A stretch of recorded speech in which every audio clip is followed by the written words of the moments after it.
Kada na imanju imate vaše stado, u interesu je da znate tačan broj ovaca, konja ili krava. Usput važno je da znamo i u kakvom su stanju, da li imaju povrede, da li su počišane, koja od njih predvodi, da li pokušavaju da napuste ogradu, koje su agresivne, na koje treba posebno obratiti pažnju. Potrebno ih je sve naravno pečatirati, čipovati, lečiti. Jednostavno krdo moramo držati pod kontrolom, ako želimo da nešto zaradimo, zar ne, mi koji ga kontrolišemo. Da li primećujete da i mi ljudi svakim danom počinjemo sve više da ličimo na krdo? Na svakom koraku nas prate, šalju kolačiće, postavljaju kamere, lokacije i na sve to pominje se i socijalni kredit. Zar čovek i nije bio čovek baš zato što se razlikuje od krda? Zar ne? Kada se to promenilo i kako? Svakim danom sve je više ljudi širom sveta koji se bude iz Matriksa i koji shvataju da nešto debelo nije u redu sa našim svetom. Nemoguće je da mi kao civilizacija ne umemo bolje. Samo krize, afere, ratovi, ucene, zabrane i najgore od svega licemerje. Zahvaljujući brzom internetu i protoku informacija, niko više ne može da nam priča bajke.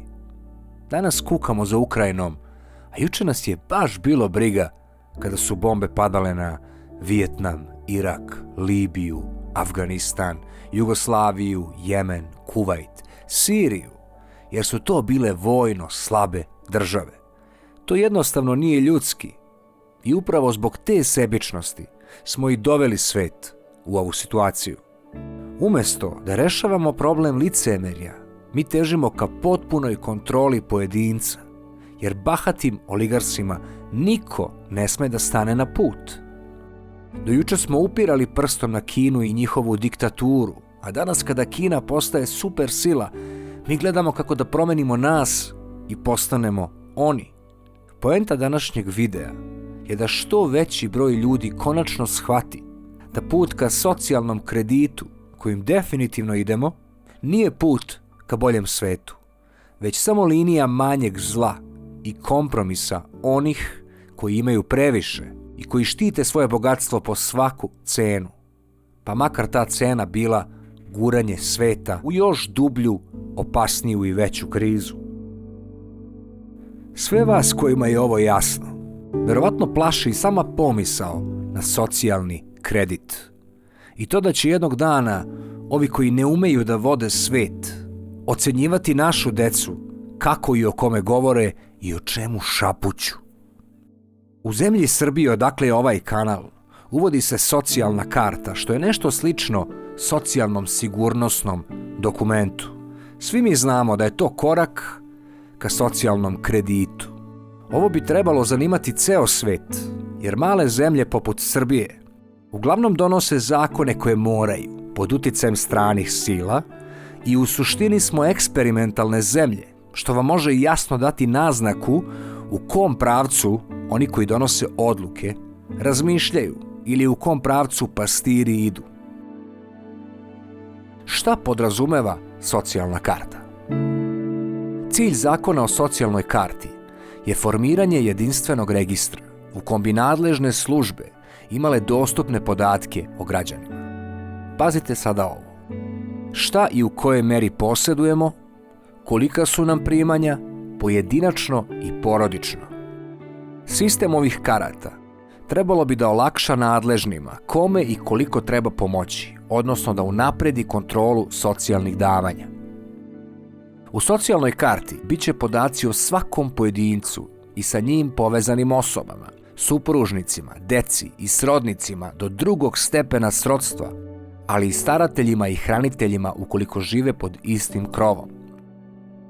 Osim osnovnih podataka poput imena, datuma rođenja, mesta boravka, zanimanja, raspolagat će i sa podacima o pokretnoj imovini, imovinskom statusu, kao i procenjenoj vrednosti nepokretne imovine, podacima o prihodima na koje se plaćaju porezi i o isplaćenim penzijama.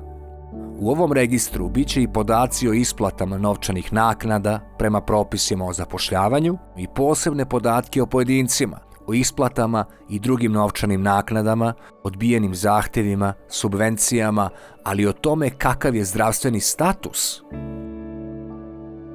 Da li ovaj zakon samo meni miriše na početak socijalnog kredita?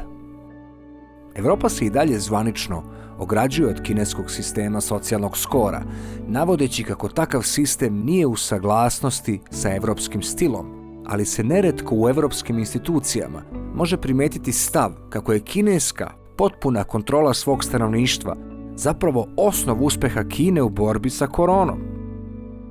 Dakle, Evropa deklarativno ne bi da se ponaša apsolutistički, ali ako u budućnosti udari neki novi još jači mikrob koji čak i predviđa naš najpoznatiji stručnjak epidemiologije Gates, možda će i morati da ga uvede zarad opšteg dobra.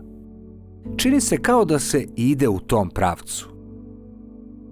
Evropa već planira uvođenje digitalnog socijalnog pasoša koji će biti nadogradnja postojećem socijalnom sigurnosnom broju kao i novom digitalnom identitetu.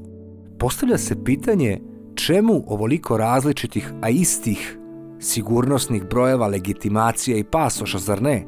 I da li nam prosta logika ukazuje da će evolucija ovih dokumenata na kraju prirodno dovesti do sistema, da će veštačka inteligencija zaista znati ko se ponaša onako kako ne bi trebalo?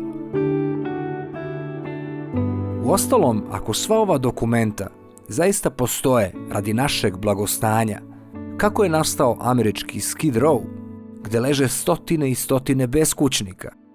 Kako je došlo do stvaranja poreskih rajeva i gradova poput Monte Carla, gde nekako svi bogati biraju da žive i čuvaju svoje pare? Da li se zaista svi ovi zakoni donose radi boljitka ili preciznije kontrole svakog od nas, kako bi oni koji nas plaćaju imali ultimativnu kontrolu nad onim novcem nad kojim nemaju kontrolu i kako bi isti na kraju završio kod njih? Primjera radi, ako vozite Bentley ili Golf 5, kazna za nepropisno parkiranje bit će u istom iznosu, što ukazuje da zakoni postoje isključivo za sirotinju, pošto ih bogati smatraju kao siću. Zar zaista neko od vas veruje da države, policije i službe ne znaju tačno ko su oni koji krše zakon? Mislite li da ne znaju njihove adrese, njihove račune po inostranim bankama, pa im treba stotine dokumenata kako bi bolje funkcionisali? Evo jednog odličnog primjera koji će vam pomoći da donesete objektivan zaključak. Francusku je nakon predloga o porezu na bogate napustilo 42.000 milionera, što je doprinalo da Macron na kraju ukine zakon o porezu na bogate. A gde su ti bogati nestali? Odletali u baze na Mars ili Mesec, pa ne mogu da ih nađu niti preko ličnih karata, pasoša, firmi, kako bi poreski sistemi bili pravedniji.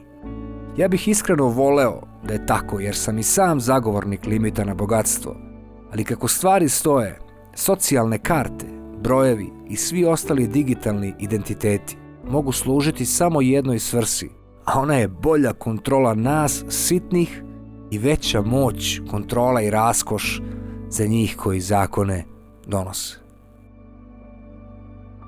Ako vam se svideo ovaj video, podržite kanal pritiskom na dugme prati, podelite video sa prijateljima i rodbinom, pritisnite zvonce i u padajućem meniju izaberite sve kako ne bi propustili sljedeću objavu. Hvala na pažnji i vidimo se uskoro.